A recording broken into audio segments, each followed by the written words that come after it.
Selamat pagi, siang, atau malam, yang terhormat Pak Parianto selaku dosen pengampu mata kuliah Teknik Pengaturan.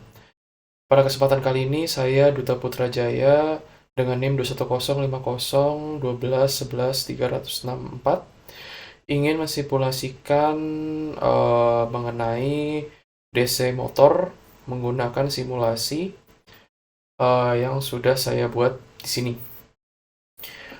Jadi, untuk simulasi ini saya menggunakan beberapa komponen. Yang pertama itu di sini ada step.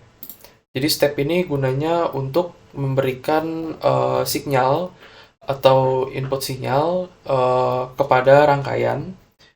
Lalu di sini saya menggunakan 1 second untuk memulainya pada saat 1 second setelah di start. Lalu yang kedua ada sinyal voltage. Jadi sinyal voltage ini gunanya itu merubah sinyal yang dihasilkan oleh step dan diubah menjadi arus listrik. Selanjutnya di sini ada ground.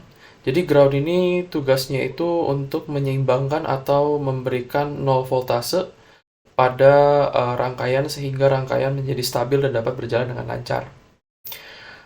Lalu dari sinyal voltage kutub negatif disambungkan dengan kutub negatif pada DC permanen magnet dan kutub positifnya disambungkan dengan kutub positifnya juga. Selanjutnya dari DC permanen magnet ini, motor DC, dialirkan kepada inersia. Jadi inersia ini gunanya adalah untuk mengukur momen inersia beban mekanik yang terhubung dengan motor. Lalu dari inersia ini masuk ke sine torque. Jadi sine torque ini fungsinya untuk mengukur torsi atau gaya puntir yang dihasilkan oleh motor DC di sini, yang telah berhasil mengubah dari energi listrik menjadi energi mekanik, yaitu putaran. Untuk informasi, jadi untuk memunculkan beberapa komponen seperti ini, di sini kita dapat mencari menggunakan library di sini. Jadi kita jika ingin mencari step, kita dapat mencari step di sini, lalu membuka Modelica, lalu kita ke block source dan ada step. Jadi di step ini nanti tinggal di drag and drop masuk ke sini dan di OK, nanti dia akan muncul. Sesudah ini kita nantinya akan melakukan simulasi untuk mendapatkan nilai W yang senilai dengan NIM saya, yaitu 64. Tapi sebelum itu kita harus trial and error dulu untuk mengganti di parameter di stepnya ini. Jadi yang pertama itu height atau ketinggian dari sinyal yang dihasilkan oleh step ini sendiri. Jadi setelah saya trial and error, saya mendapatkan hasil yang paling mendekati 64 pada hasil W-nya. Nanti itu adalah 4,2. 4,2, lalu dengan start time yang saya atur ini, maksudnya 1 second ini adalah step ini akan memberikan sinyal dengan tinggi 4,2 setelah 1 detik simulasi dimulai.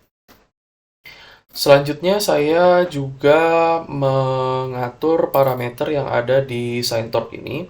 Jadi untuk tau nominalnya ini saya menggunakan -1. Lalu untuk W0-nya ini saya menggunakan 15 radian per second. Untuk memulai simulasinya,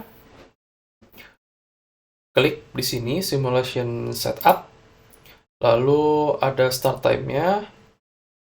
Saya atur start time-nya itu di 0 second.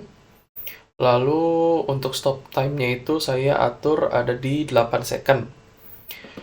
Untuk pilihan di sini ada number of interval dan interval, kita pilih saja interval. Lalu pastikan simulate yang di sini sudah terchecklist. Lalu kita dapat klik OK. Dan di sini kita hanya menunggu untuk melakukan simulasi.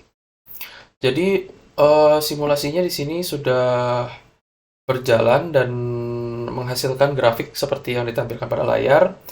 Dapat dilihat bahwa tadi kita sudah mengatur step itu akan mengeluarkan sinyal pada waktu yaitu 1 second. Di sini valid ada 1 second.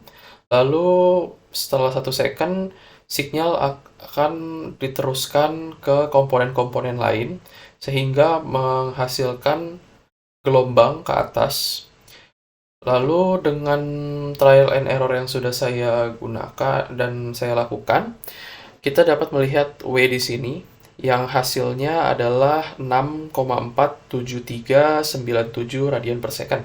Sehingga untuk simulasi ini valid terhadap hasil yang ingin kita lakukan. Jadinya untuk nilai-nilai yang di sini dinilai sudah cukup tepat, yaitu dengan tinggi sinyal yaitu 4,2 dan dengan sin torque itu di W0-nya itu adalah 15 radian per second dan tau nominalnya itu adalah -1. Mungkin sekian yang dapat saya sampaikan mengenai tugas DC motor dengan simulasi ini. Maaf jika ada salah-salah kata dan atau kurang. Terima kasih.